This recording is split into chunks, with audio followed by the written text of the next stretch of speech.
Hello friends, कैसे हैं आप। मैं Vinod Awasthi movement English classes में आपका हार्दिक स्वागत करता हूं। और आज हम लगातार वीडियो की श्रृंखला में आज आपके लिए एक ऐसा टॉपिक लेकर के आए हैं जो बहुत ही इंपॉर्टेंट टॉपिक है और उसका नाम है वर्ब यानी क्रिया। तो देखिए दोस्तों, इस चैप्टर के अंतर्गत मैं आपको बताता हूं कि वर्ब किस प्रकार से महत्वपूर्ण है। जिस प्रकार से एक रेलगाड़ी बिना इंजन के, एक रेलगाड़ी जब बिना इंजन के अस्तित्वहीन है, गतिहीन है, उसी प्रकार से एक सेंटेंस बिना वर्ब के, बिना क्रिया के अस्तित्वहीन कहलाता है। द सन साइंस, जैसे हमने यहां पर लिखा है the sun shines 5 once, Ram goes to school, the sea cooks food. तो यहां पर हमने 4 वर्ड्स को अंडरलाइन किया है। साइंस है, वंस है, गोज है और कुक्स है। अगर इन चारों वर्ब के बिना यदि हम सेंटेंस को बनाएं द सन, तो बिना वर्ब के सेंटेंस नहीं बनेगा। तो देखिए यहां पर इन चारों शब्दों को हम देखें, साइंस यानी चमकता है, वंस यानी जलता है, गोज यानी जाता है, चलता है, और कुक्स यानी पकाता है, पकाती है। तो इन चारों सेंटेंस के आधार पर अब हम यहां पर अब बात करते हैं कि एक वर्ब की एक एक्चुअल डेफिनेशन क्या होनी चाहिए। तो दोस्तों, हम वर्ब की डेफिनेशन के बारे में बात करते हैं। तो वर्ब की डेफिनेशन होती है, verb is a word. Verb एक वह शब्द है which tells us about the state और action of a person, place और थिंग। वर्ब एक वह शब्द है जो हमें स्टेट के बारे में बताता है और एक्शन के बारे में। मूल शब्द है वर्ब के बारे में एक्शन कि किसी पर्सन की, किसी प्लेस की और थिंग की, अर्थात किसी नाउन और प्रोनाउन की एक सेंटेंस में क्या स्टेट है, क्या स्थिति है, उसके बारे में, उस एक्शन को बताने वाले वर्ड को हम वर्ब कहते हैं। और यदि दूसरे शब्दों में हम बात करें दोस्तों, तो एक verb is an action word. एक वर्ब जो होता है वो एक एक्शन वर्ड होता है, यानी वाक्य में एक्शन को बताता है, क्रिया को बताता है कि क्या एक्शन हो रहा है। It says something about a noun और प्रोनाउन इन अ सेंटेंस, यानी एक सेंटेंस में एक नाउन और प्रोनाउन की क्या स्थिति है उसके बारे में बताने वाले वर्ड को हम एक्शन वर्ड कहते हैं, वर्ब कहते हैं। तो दोस्तों अब हम बात करते हैं कि वर्ब की जो प्रकार हैं, जो काइंड्स हैं।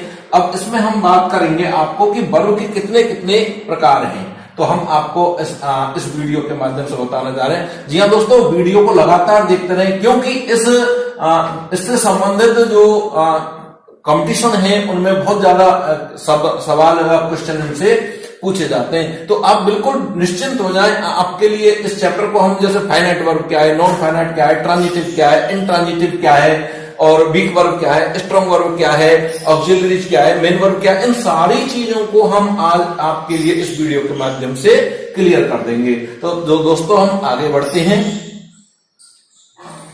तो दोस्तों देखिए, अब हम आगे बढ़ते हैं और आगे बढ़ते ही हम आपको बताते हैं कि वर्ब की जो प्रकार हैं, हम सबसे पहले वर्ब के एक प्रकार को लेते हैं और उस प्रकार में हम आपको बता रहे हैं कि ऑक्सिलरी वर्ब और मेन वर्ब किस प्रकार से होती हैं। तो देखिए, ट्रांजिटिव, इंट्रांजिटिव, फिनिट, इनफिनिट, ये सब बात बताएंगे हम आपको। सबसे पहले हम ले रहे हैं ऑक्सिलरी और मेन वर्ब। तो दोस्तों, ऑक्सिलरी वर्ब जो होती हैं उनके 2 प्रकार होते हैं, मॉडल्स और हेल्पिंग वर्ब। तो मॉडल्स में आपको पता ही होगा कि can, could, will, would, shall, should, may, might, need, not, used to, ये सभी किस में आते हैं, मस्ट, ये सभी मॉडल्स के अंतर्गत आते हैं। तो इसका हम एक आपको अलग से वीडियो बनाएंगे।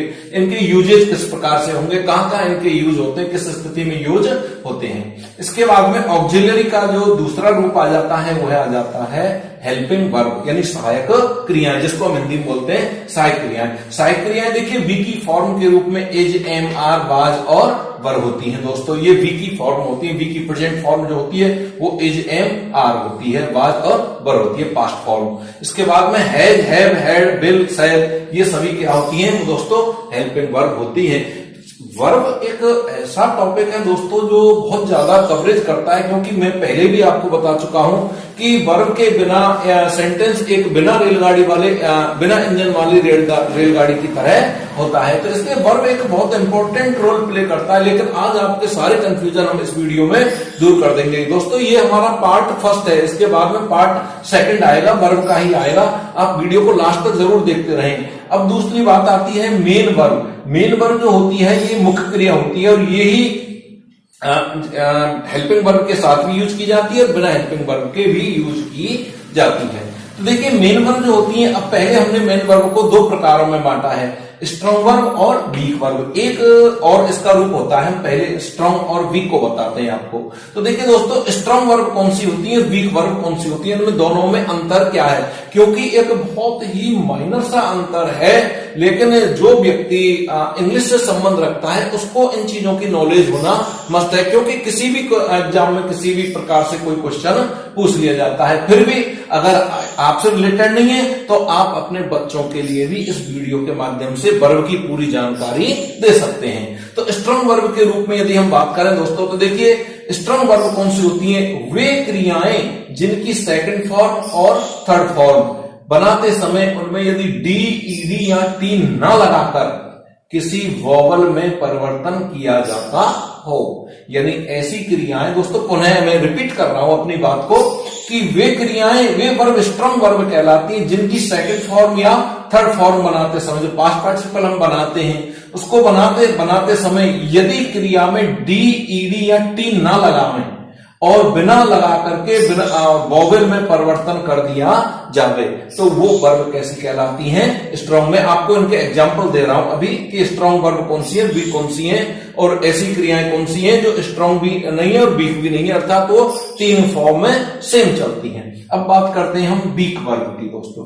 तो देखिए वीक वर्ब वो होती हैं जिनके सेकंड और थर्ड फॉर्म में डी, ईडी या टी लगाकर परिवर्तन किया जाता है। वीक वर्ब की संख्या सबसे अधिक है। तो दोनों में आपको अंतर महसूस हो गया होगा। अब मैं आपको ले चलता हूं इन दोनों के एग्जाम्पल्स की तरफ। तो देखिए दोस्तों, स्ट्रॉन्ग वर्ब और वीक वर्ब में आपको अंतर आ गया। तो अब हम बात करते हैं इनके एग्जाम्पल्स की। देखिए तो स्ट्रॉन्ग वर्ब तो वो होते हैं जिनमें हम डी, ईडी या टी ना लगा करके इनमें परिवर्तन कर देते हैं। तो देखिए इनके एग्जाम्पल्स हैं दोस्तों स्ट्रॉन्ग वर्ब के, जैसे कि हम बात करें अवेक। तो देखिए अवेक, AWAKE, अवेक। तो दोस्तों अब इसमें ये फर्स्ट फॉर्म हो गई इसकी, प्रेजेंट फॉर्म हो गई इसकी, और इसकी जो पास्ट फॉर्म होगी वो होगी क्या, AWOKE, अवोक, और इसकी थर्ड फॉर्म होगी AWAKEN, अवोकन, अवोकन। तो देखिए दोस्तों, इसमें ना तो हमने डी लगाया है, ना ईडी लगाया है, ना टी लगाया है। इस प्रकार से हमने इसको, ये स्ट्रॉन्ग वर्ब कहलाती हैं जिनमें हमें किसी वॉवल में अंतर करके और वर्ब बनाया जाता है।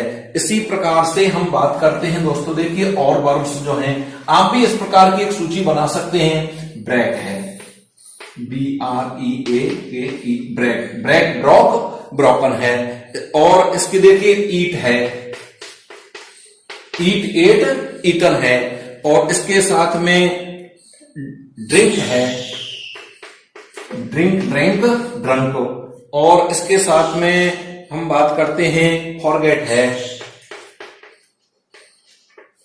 ये सारी जो क्रियाएं, ऐसी बहुत सारी क्रियाएं हैं, इनकी बहुत सारी लिस्ट है। तो ये सारी जो क्रियाएं होती हैं, ऐसे ही देखिए हम ड्रिंक की बात कर सकते हैं। तो ये सारी क्रियाएं स्ट्रॉन्ग वर्ब कहलाती हैं, क्योंकि इनकी सेकंड और थर्ड फॉर्म बनाते समय, पास्ट पार्टिसिपल बनाते समय इनमें हम कोई डी, ईडी या टी या ईएन लगा करके कोई भी परिवर्तन नहीं करते हैं। तो अब हम बात करते हैं वीक वर्ब की। तो वीक वर्ब सेकंड और थर्ड फॉर्म में डी, ईडी या टी लगा करके उनमें परिवर्तन किया जाता है। फर्स्ट फॉर्म में या तो डी लगाते हैं या ईडी लगाते हैं या टी लगाते हैं, तो उनमें हम परिवर्तन कर देते हैं। तो देखिए जैसे कि हम बात करें अराइव, ARRIVE। तो देखिए इसकी जो सेकंड फॉर्म बनाते हैं हम अराइव, अराइव्ड, अराइव्ड। तो इसकी, इसमें डी या ईडी लगा देते हैं। इसके साथ में देखिए हम बात करते हैं आस्क, आस्क, आस्क, आस्क। तो ये आस्क हो गई इसकी। इसके बाद में हम बात करते हैं ब्रिंग, ब्रिंग, ब्रॉट, ब्रॉट, नहीं ब्रिंग नहीं होगी ना। तो इसके बाद में हम करते हैं बात वाथ, BATH, वाथ, वाथ, वाथड, वाथड। तो ये सब वीक वर्ब में के एग्जांपल्स हैं। जैसे है LEARN, लर्न है, और हमारा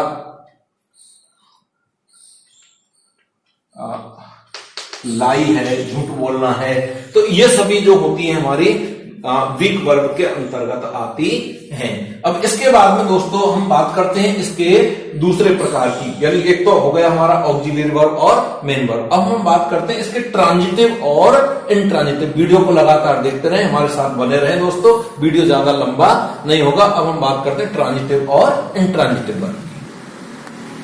तो दोस्तों हमने इससे पहले आपको बताया था कि स्ट्रॉन्ग वर्ब कौन सी हैं और वीक वर्ब कौन सी हैं। इसके साथ में कुछ क्रियाएं ऐसी हैं जो ना स्ट्रॉन्ग और ना वीक रहती हैं, उनकी तीनों फॉर्म सेम होती हैं। तो देखिए जैसे कि कट है, कट कट कट है, और इसके साथ में दोस्तों देखिए पुट है, put put put, cut cut cut, put put put. तो देखिए ऐसी बहुत सारी क्रियाएं हैं जो ना स्ट्रॉन्ग में आती हैं ना वीक में आती हैं। ऐसे जैसे कि हम बात करें हिट की, हिट हिट हिट, तो इनकी सेकंड और थर्ड फॉर्म बनाते समय इनमें कोई परिवर्तन नहीं किया जाता है, तो ऐसी क्रियाएं सेम रहती हैं। अब हम बात करते हैं दोस्तों ट्रांजिटिव और इंट्रांजिटिव दूसरे रूप की। तो देखिए ये बहुत ही महत्वपूर्ण है और अक्सर कर परीक्षाओं में ये पूछा जाता है, और तो इसकी जानकारी सीधे सीधे विद्यार्थी को होनी चाहिए। तो पहले रूप की हम बात करते हैं ट्रांजिटिव वर्ब यानी सकर्मक क्रिया। जैसा कि हमको इससे मालूम चल रहा है, सकर्मक क्रिया यानी ऐसी क्रिया जो अपने साथ में कर्म को रखती है। यहां पर दो सेंटेंस हम देखते हैं, राम राइट्स अ लेटर। तो देखिए इसमें वर्ब तो हो गया क्या, राइट्स, और अ लेटर हो गया इसका क्या, ऑब्जेक्ट कर्म। राम का जो ऑब्जेक्ट है वो क्या है, ए लेटर लिखने का। इसी प्रकार से हम ड्रिंक्स की बात करें तो ड्रिंक्स तो इसमें हो गया वर्ब और मिल्क हो गया क्या, ऑब्जेक्ट। इसी प्रकार से तीसरा जो सेंटेंस है, हितेश बॉट अ पेन। तो देखिए bring brought, bring by bought bought, तो ये हो गया वर्ब हो गया, और अ पेन हो गया इसका क्या, ऑब्जेक्ट हो गया। तो तीनों सेंटेंसेस को हम देखें तो तीनों सेंटेंसेस देखने पर हमें मालूम चल रहा है कि तीनों वर्ब्स के बाद में दोस्तों निश्चित रूप से क्या आया है, ऑब्जेक्ट। तो इन तीनों सेंटेंस को पढ़ने के बाद में हमें एक डेफिनेशन सामने आती है कि a verb that requires an object, एक क्रिया जो रिक्वायर करती है, जिसकी जो मांग करती है किसकी, एन ऑब्जेक्ट की, टू कंप्लीट इट्स सेंस। किस लिए, अपने सेंस को, अपने भाव को कंप्लीट करने के लिए, पूरा करने के लिए। यानी यह जो क्रिया अपने भाव को पूरा करने के लिए एक ऑब्जेक्ट की डिमांड करती है, एक कर्म की डिमांड करती है, वही क्रिया ट्रांजिटिव वर्ब कहलाती है। उसी क्रिया को हम दोस्तों ट्रांजिटिव वर्ब कहते हैं। यानी ट्रांजिटिव वर्ब की अगर हम बात करें दोस्तों, तो ट्रांजिटिव वर्ब में देखिए इसका सीधा सीधा ट्रांजिटिव क्रिया हम उसको कहते हैं कि क्या। यदि हम प्रश्न में क्या लगा करके प्रश्न करें सेंटेंस से, तो उसका जो उत्तर निकलेगा वह ऑब्जेक्ट होगा, और ऐसी जो वर्ब होगी वह निश्चित रूप से ट्रांजिटिव वर्ब होगी। तो क्रिया जब ट्रांजिटिव है तो क्रिया के फल का भोक्ता केवल सब्जेक्ट ही नहीं, एक और नाउन और प्रोनाउन है जो क्रिया के बाद आता है, और वही नाउन और प्रोनाउन जो क्रिया के बाद में आता है वह क्या कहलाता है दोस्तों, ऑब्जेक्ट कहलाता है। तो इस प्रकार से हमारी क्या हुई है, ट्रांजिटिव वर्ब हुई। अब इसका हम दूसरा रूप देखेंगे दोस्तों, वो वह देखेंगे इंट्रांजिटिव वर्ब, इंट्रांजिटिव वर्ब। तो दोस्तों ट्रांजिटिव के बाद में अब हम बात करते हैं इंट्रांजिटिव वर्ब की। तो इंट्रांजिटिव वर्ब की ओर हम बढ़ते हैं तो इसका सीधा सीधा अर्थ निकलता है अकर्मक क्रिया, अर्थात वह क्रिया जो अपने साथ में अकर्मक यानी ऑब्जेक्ट को लिए हुए ना हो, अगर जिसमें ऑब्जेक्ट की नेसेसिटी ना हो दोस्तों। तो देखिए अब यहां पर हम फायर बर्न्स, तो डिपेंड करता है, देखिए वर्ब नहीं होती है ट्रांजिटिव इंट्रांजिटिव, सेंटेंस किस प्रकार से उसको प्रस्तुत किया गया है वो होती है। फायर बर्न्स, आग जलाती है। द वॉल रोल्स, वॉल लुढ़कती है। The words are flying in the sky. तो देखिए अगर हम व्हाट लगा करके बात करते हैं सेंटेंस की, तो इनमें इसका कोई उत्तर नहीं आता है। फायर बर्न्स क्या वर्णन करती है, फायर सब्जेक्ट है, फायर वर्ब क्या वर्णन करने है, कोई ऑब्जेक्ट, कोई आंसर नहीं है। The wall rolls, walls rolls, wall लुढ़कती है, क्या लुढ़कती है, कोई आंसर नहीं है। The words are flying in the sky, the words are flying, आकाश में उड़ते हैं, क्या उड़ते हैं, पक्षी उड़ते हैं, तो कौन, पक्षी तो कौन, यानी सब्जेक्ट का हु कौन, लेकिन क्या उड़ते हैं ऐसा नहीं है। तो जहां पर हमें दोस्तों व्हाट का आंसर नहीं मिलता है वह वर्ब इंट्रांजिटिव वर्ब कहलाती है, और अगर हमें व्हाट का उत्तर मिल जाता है तो वह वर्ब हमारी कौन सी हो जाती है, ट्रांजिटिव सकर्मक क्रिया हो जाती है।